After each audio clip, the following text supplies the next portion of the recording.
Todo el tiempo se habla de inteligencia. Ay, qué tan inteligente el niño, si vieras lo avispado que salió. El perro de esta casa, súper inteligente. El animal más inteligente es la mantarraya. Inteligencia es la capacidad de entender, comprender y resolver problemas. Por eso no solo los humanos somos inteligentes, también los animales, porque tienen diversos tipos de inteligencia según su entorno y sus habilidades. Pero de un tiempo para acá también empezamos a hablar y oír hablar de cosas inteligentes. Que el reloj inteligente, que el edificio inteligente, que las empanadas inteligentes, que las ciudades inteligentes. Y para que suene más moderno y más cool, ahora se dice en inglés smart. Smartwatch, smartphone, smart building, smart cities. Que los objetos sean inteligentes necesariamente nos lleva a hablar de inteligencia artificial, que también puede aplicarse en ciudades. ¿Qué es eso de inteligencia artificial y cómo puede usarse en una ciudad? La inteligencia artificial. Ese deseo del hombre de encontrar una máquina que le ayude a procesar el pensamiento, las ideas, igual que el cerebro humano. En un determinado momento de la historia, el hombre considera que la capacidad que tienen las máquinas para hacer operaciones, digamos, de análisis, de cuantificar cosas, de procesar datos, se puede llevar al hombre a ayudarlo a tomar mejores decisiones. Crear tiene ingenio, la ciencia, la tecnología y la innovación detrás de lo que perciben nuestros sentidos. Hoy hablaremos de inteligencia artificial en la ciudad.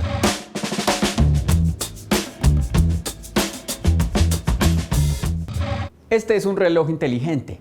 Da la hora, pero además mide mis pulsaciones. Además me dice qué notificaciones tengo en el correo y sirve para otra información bastante útil. Pero no está dotado de inteligencia artificial, porque la inteligencia artificial, también conocida como IA, está en capacidad de leer el entorno, de tomar decisiones y de entregar una información útil.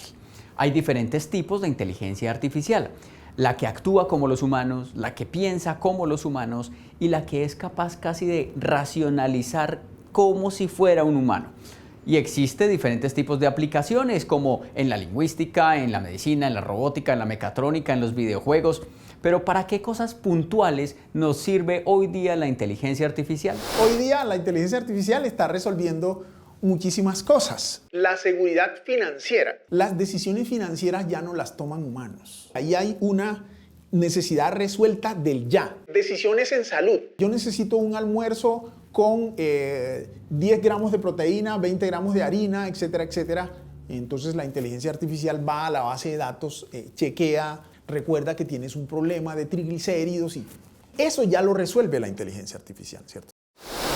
Pero también hay inteligencia artificial al alcance de todos. No necesito ser un científico de datos con conocimientos en algoritmos para ayudarme de la inteligencia artificial. No vayamos muy lejos, en el celular hay aplicaciones con inteligencia artificial, como por ejemplo las que se usan para predecir el clima o para producir contenidos a partir de una pregunta, porque a esas aplicaciones les toca buscar en toda la red, analizar, procesar y finalmente entregar la información solicitada. Un proceso que se hace tal como lo haría un humano. O también cuando usamos el comando de voz del celular para preguntar por alguna información, estamos utilizando inteligencia artificial, como en este caso.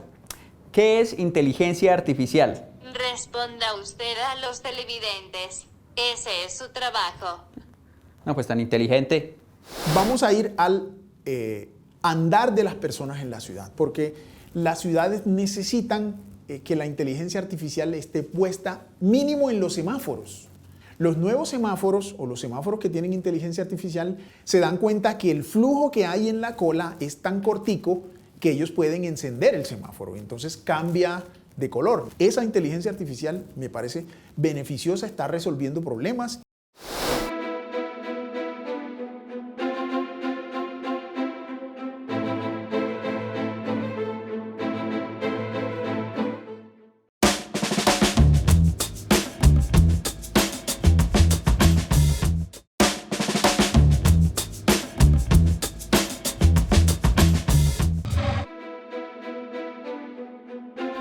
Corría el año de 1868 y un artefacto nunca antes visto se había instalado en las afueras del Parlamento británico en Londres para controlar el tráfico de coches traccionados por caballo. Su diseñador era un ingeniero ferroviario y por eso lucía similar a una señal de ferrocarril. Contaba con 2 brazos para el día y un par de lámparas de gas para la noche. Los brazos horizontales indicaban que los coches deberían detenerse. Cuando oscurecía, si la lámpara tenía una luz verde, los coches podrían continuar su camino. Si era roja, deberían detenerse. Los cambios eran ejecutados por un policía. Desafortunadamente, a los pocos meses de la instalación ocurrió una explosión accidental que dejó como consecuencia al policía de turno herido y el semáforo fue retirado.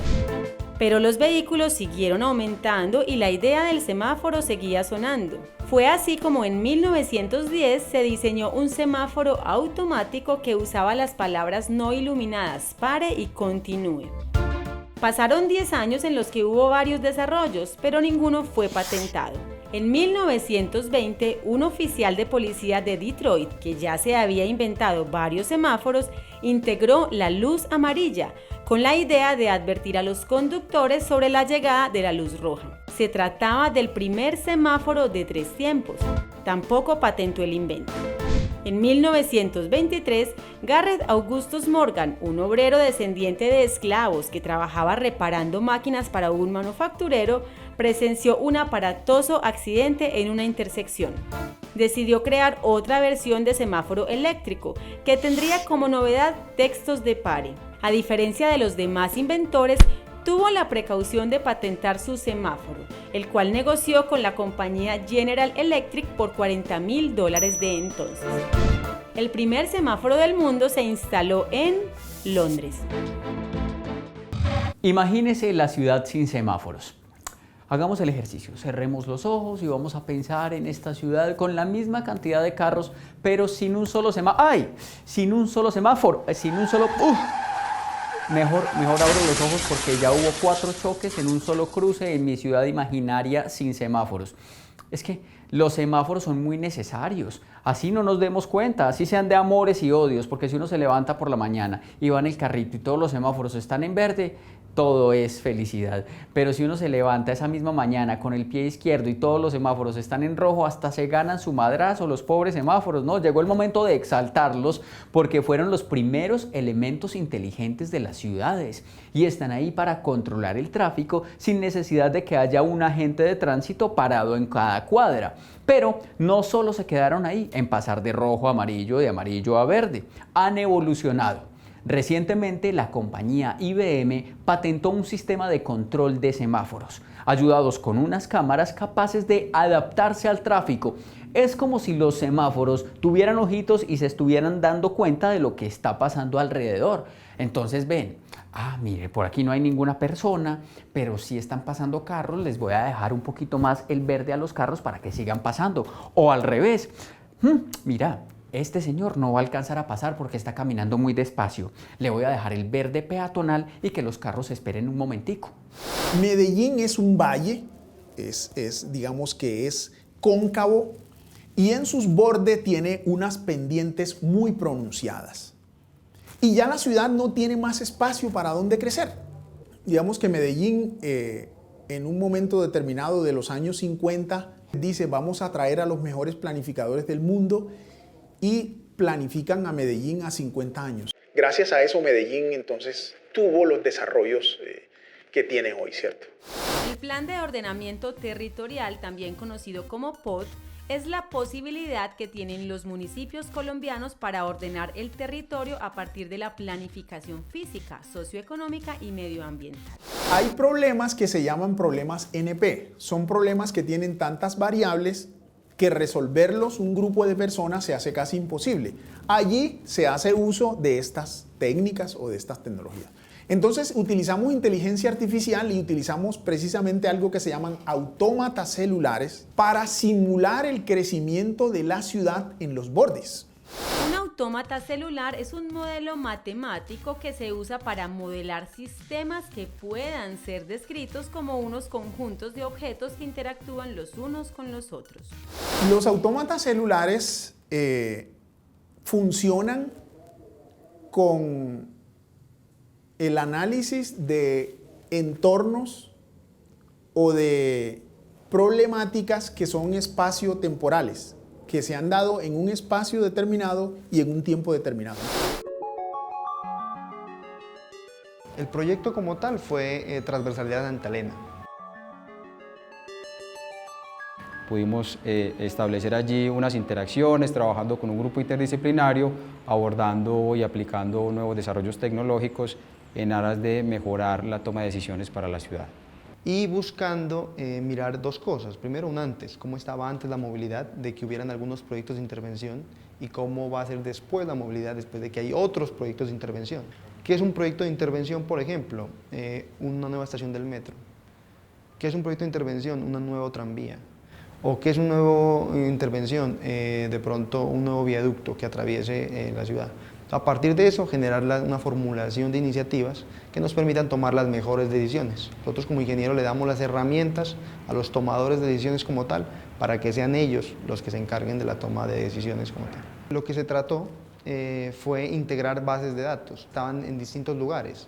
Por ejemplo, bases de datos de Waze, bases de datos de pronto de Google Traffic, bases de datos de sistemas de información geográfica que tenía, por ejemplo, en este caso la empresa de desarrollo urbano, bases de datos de pronto de las condiciones socioeconómicas que se tienen registradas.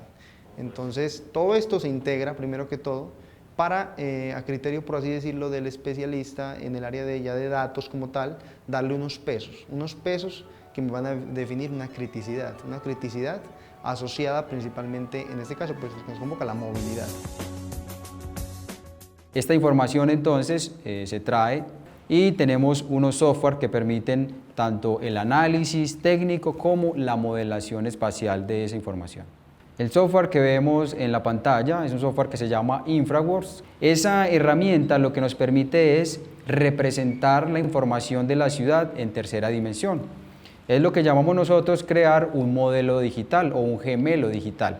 Un gemelo digital es intentar representar virtualmente la ciudad, extraernos la mayoría de sus características, los edificios, las vías, las diferentes variables que se presentan a nivel, por ejemplo, de tráfico, las diferentes variables que corresponden a los temas sociales. Eso lo representamos en un modelo y el programa nos permite recorrerlo, visualizarlo, montar y representar información para que quienes toman las decisiones, también para que los ciudadanos y toda la gente del común pues pueda interpretar de una mejor manera la información que está allí.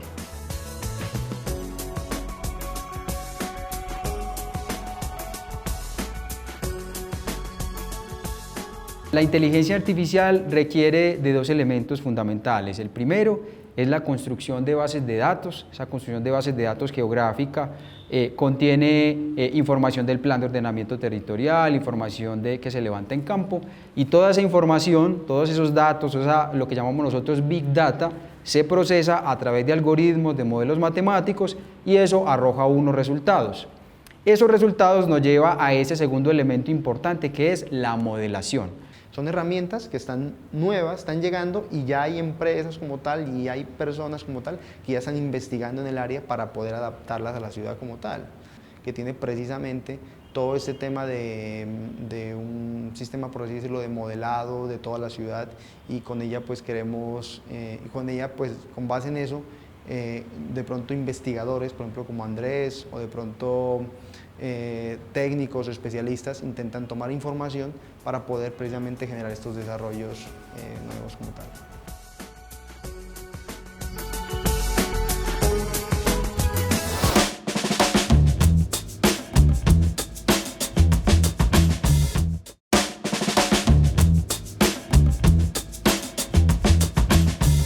Pero la inteligencia artificial no solo se quedó en los semáforos y softwares como los que acabamos de ver.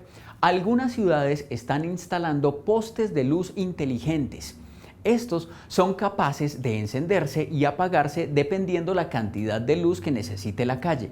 Son capaces de contar las personas y los carros que pasen por allí, medir la polución, medir la contaminación sonora y además tienen un teléfono integrado para emergencias. Todo eso los hace multifuncionales. Pero la cerecita que los hace inteligentes es que son capaces de enviar esos datos a la central, donde los analizan y se dan cuenta qué problemas se pueden solucionar para optimizar los servicios de la ciudad.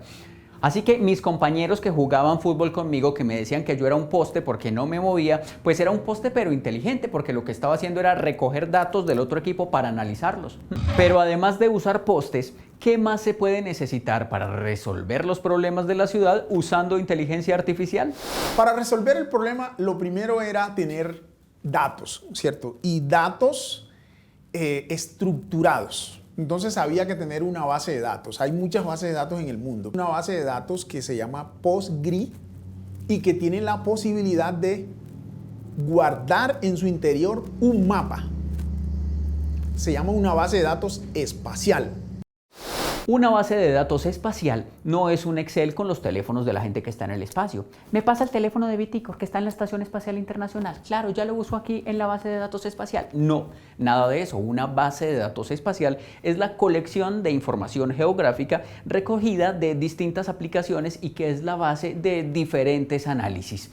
En una base de datos espacial puede haber información sobre casas, edificios, árboles, zonas verdes, uso del subsuelo, altitudes, red fluvial y como dicen por ahí, que la unión hace la fuerza, todos estos datos juntos son mucho más útiles que separados.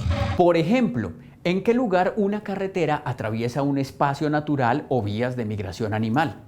¿Cuánta población puede haber en una zona específica en un momento específico? ¿O cuánto daño puede causar a la naturaleza, al ambiente o a las personas una nueva construcción? Para hacer estos mapas espaciales hay diferentes tipos de aplicaciones, como por ejemplo Spatellite, MapServer, GeoServer, MapCache, GeoWebCache o PostgRE AQL, entre muchas otras. Ya tenemos PostgRE, una base de datos espacial. Y utilizamos un método científico que se llama AHP. AHP traduce Analytical Hierarchical Process. Un proceso de jerarquía analítica o AHP es una herramienta utilizada para resolver problemas en los procesos de toma de decisiones. También se le conoce como un método de decisión multicriterio. Entonces utilizamos AHP, una base de datos espacio-temporal, y utilizamos entonces ya herramientas de inteligencia artificial. Muchísimas. Específicamente nosotros utilizamos una que se llama TensorFlow. Es una herramienta técnica creada por la gente de Google en el proyecto Google Brain.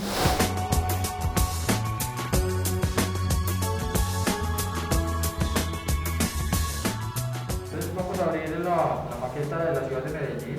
La maqueta contiene 3 elementos fundamentales. Tiene un modelo digital del terreno que es la superficie de Medellín, ¿cierto? La forma, ¿cierto? Nuestro Valle de Aburrá, entonces miren que ahí está, fragmento del Valle de Aburrá. Contiene una ortofoto. Asimismo, la maqueta tiene el catastro de la ciudad. El catastro son todas las construcciones que tiene nuestra ciudad y están alzadas en altura de acuerdo al número de pisos que tiene la ciudad. Entonces, con esos 3 elementos, nosotros construimos la herramienta básica, los elementos básicos para representar cualquier objeto en la ciudad.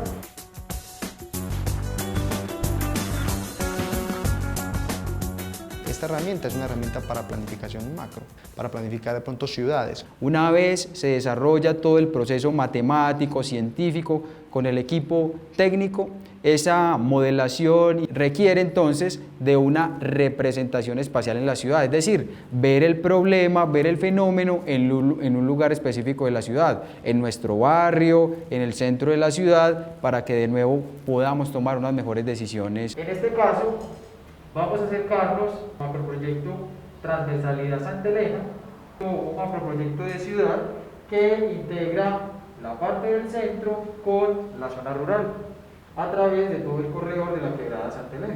Lo que estamos viendo en estos momentos son las intersecciones. ¿cierto, ingeniero?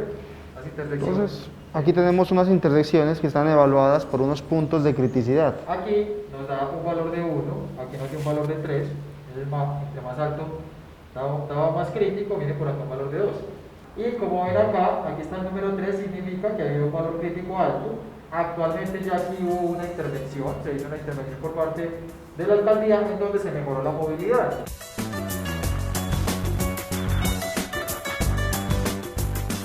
Podemos modelar y simular un punto que se determinó crítico a través de la evaluación y ya a nivel de diseño urbanístico, ¿sí? Y de obras y de construcciones y de intervenciones en el territorio, poder priorizar las obras de la ciudad. Se va a un nivel de escala micro, ¿no? Donde ya está una intervención como tal de detalle, ¿no? Donde podemos ver de pronto una sección típica de vía y unos vehículos en escala real y cómo van a interactuar con esa intersección. Ya el software se adecua como tal a la pendiente del terreno, ¿no? Entonces ya son indicadores o ya son herramientas como tal que nos sirven ya como para planificar desde una escala macro a una escala micro.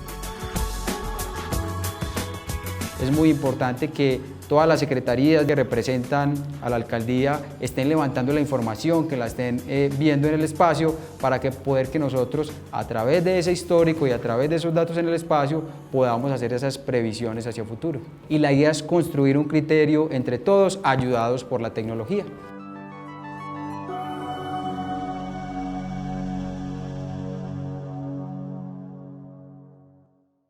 Y entonces a uno le enseñan, no sé, inteligencia artificial desde el libro de Norwich hasta los últimos libros de Google y de Facebook y de IBM, y ahora cada empresa quiere escribir su libro de inteligencia artificial. Pero ¿en qué lo ha aplicado? Entonces, llevemos la inteligencia artificial a la equidad, porque si el conocimiento no se democratiza, no cumplimos la tarea. La tecnología se puede aplicar a cualquier aspecto de la vida y en una ciudad sí que hay donde usarse para mejorar las condiciones de vida de los ciudadanos que la habitan.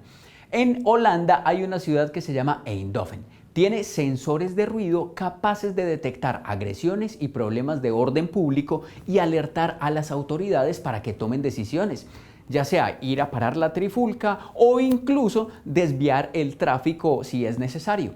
Pero para no ir muy lejos, en la ciudad de Medellín hay una aplicación llamada Ciudadanos Científicos que mide en tiempo real la calidad del aire en la ciudad y así las autoridades ambientales pueden hacer alertas tempranas. Aplicaciones, artefactos como los semáforos, postes de luz inteligentes o la capacidad de tomar decisiones basados en herramientas de la inteligencia artificial son parte de lo que hace que una ciudad sea considerada inteligente. Crear tiene ingenio. La ciencia, la tecnología y la innovación detrás de lo que perciben nuestros sentidos.